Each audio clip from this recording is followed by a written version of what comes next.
Stop! Watch out for the red signal. Hey, follow zebra crossing.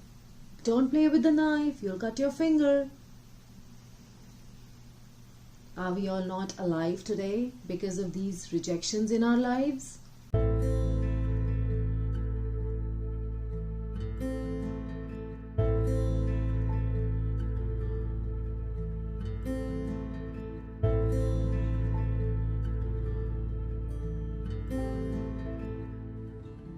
One of the outcomes of change is rejection, and it's all to your benefit.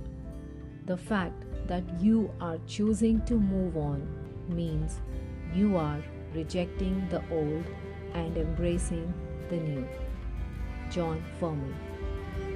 Chapter 2. Open up to rejection.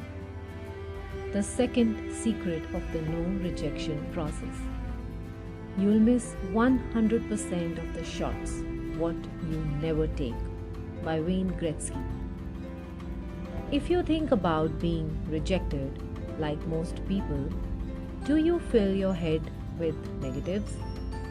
Yes, without the loving rejection of your curiosity as a child, you may have had a lot of pain and scars from bumps, from being allowed to touch a hot stove.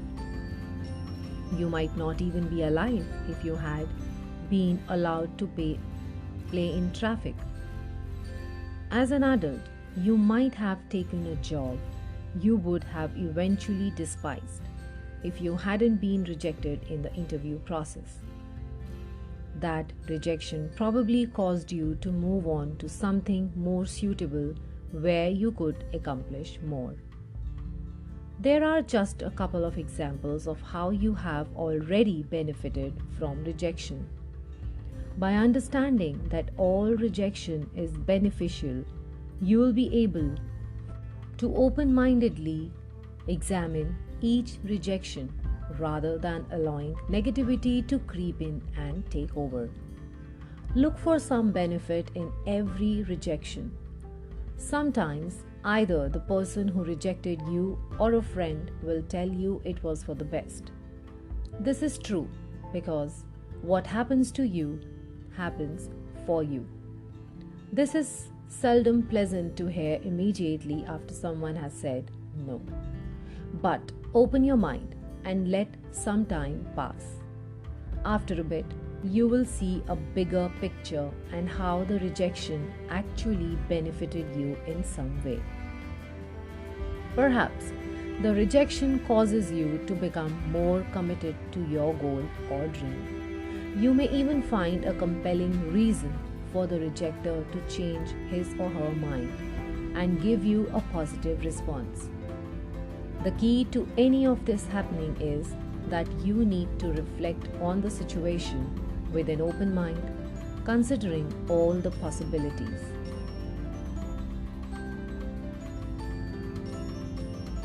Once you understand that all rejection is beneficial, you can stop assuming it's negative.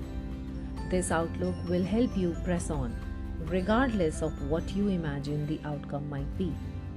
It seems negative thinking people have clouded vision. All they see are obstacles.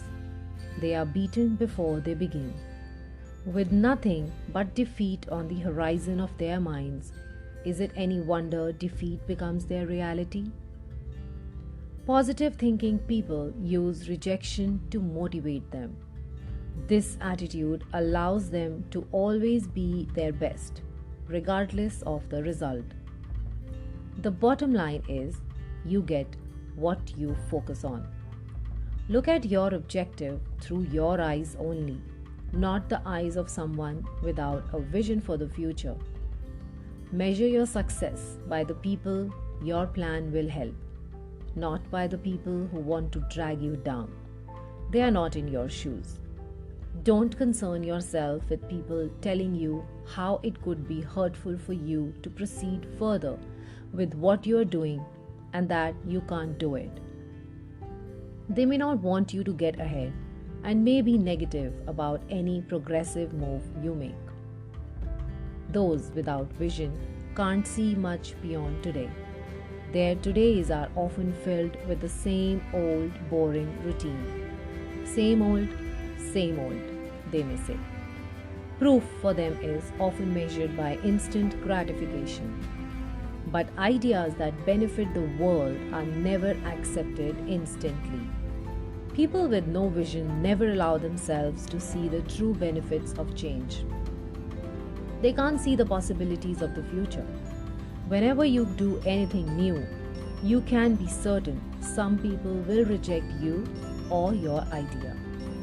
As it says in the Bible, where there is no vision, the people perish. Hang on to your vision. The only way to avoid rejection is to do nothing and have no contact with the outside world. One of the outcomes of change is rejection, and it's all to your benefit. The fact that you are choosing to move on means you are rejecting the old and embracing the new. As you learn to appreciate rejection as a learning experience, your results can be dramatic. I have always been pushed by the negatives. Last episode, we spoke about the limiting beliefs. I'm going to talk about the limiting belief again. What are the limiting beliefs? All those beliefs which limit you or which obstruct you from taking certain actions in your life, or which block your thought process in taking certain actions. What have been your limiting beliefs? What are your limiting beliefs? Don't skip out that question. I'm not good enough had been my limiting belief all this while. And I discovered through this journey that how my thinking, my perceiving that I'm not good enough allowed me to be the better version of myself. I allowed myself to learn numerous things in my life because I kept thinking that I wasn't good enough. And in subconscious mind, I always wanted to learn more. So that's how my limiting belief helped me. Here are my 3 questions. What is the limiting belief? Secondly, what is your vision? What is it that you really want? That list won't be too long. And are you open to discover that how a limiting belief or how a rejection actually benefited you? Stay tuned. See ya.